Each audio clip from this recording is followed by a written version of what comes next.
Day Kids. অনেক বছর আগের কথা, জার্মানির হ্যামেলিন নামে একটি ছোট্ট শহর ছিল। শহরটি ছিল সুন্দর আর ব্যস্ত। সেখানে ছোট বড় সবাই খুব আনন্দে দিন কাটাত। কিন্তু একদিন হঠাৎ শহরে ইঁদুরের উপদ্রব দেখা দেয়। চারদিকে ছড়িয়ে পড়ে ভয়ঙ্কর ইঁদুর। ইঁদুরগুলো দরকারি সব কাগজপত্র, বই, খাতা সব নষ্ট করতে লাগলো। তারা ঘরবাড়ি, বাজার আর খাবারের ভাণ্ডার সব জায়গায় দাপিয়ে বেড়াতে লাগলো।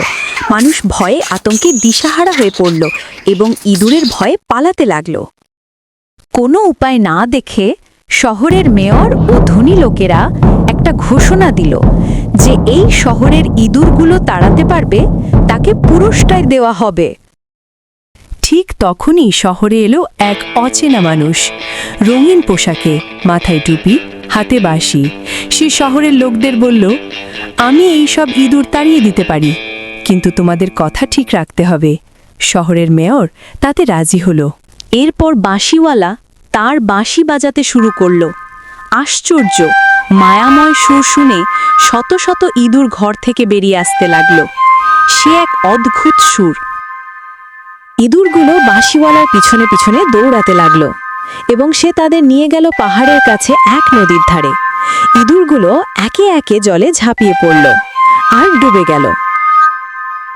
বাঁশিওয়ালা এরপর আবার শহরে এলো এবং তার প্রতিশ্রুত পুরস্কার চাইল। কিন্তু শহরের মেয়র ও ধনী লোকেরা তার সাথে প্রতারণা করল। তারা বলল, তুমি তো শুধু বাঁশি বাজিয়েছ, এতে পুরস্কার দেওয়ার কিছু নেই। তারা হেসে উড়িয়ে দিল। বাঁশিওয়ালা দুঃখ আর রাগে সেই জায়গা ত্যাগ করলেন। কিছুক্ষণ পর সে আবার একটি বাঁশি বাজাতে শুরু করলেন। এবার বাঁশির সুরে ভরে উঠল অদ্ভুত এক মায়া। শহরের সব শিশু আনন্দে নাচতে নাচতে তার পেছনে ছুটল। বাঁশিওয়ালা শিশুদের নিয়ে গেল পাহাড়ের দিকে। হঠাৎ পাহাড়ে খুলে গেল এক জাদুকরি দরজা। সব শিশু ভিতরে ঢুকে গেল, দরজা বন্ধ হয়ে গেল আর তারা আর কখনো ফিরে এলো না।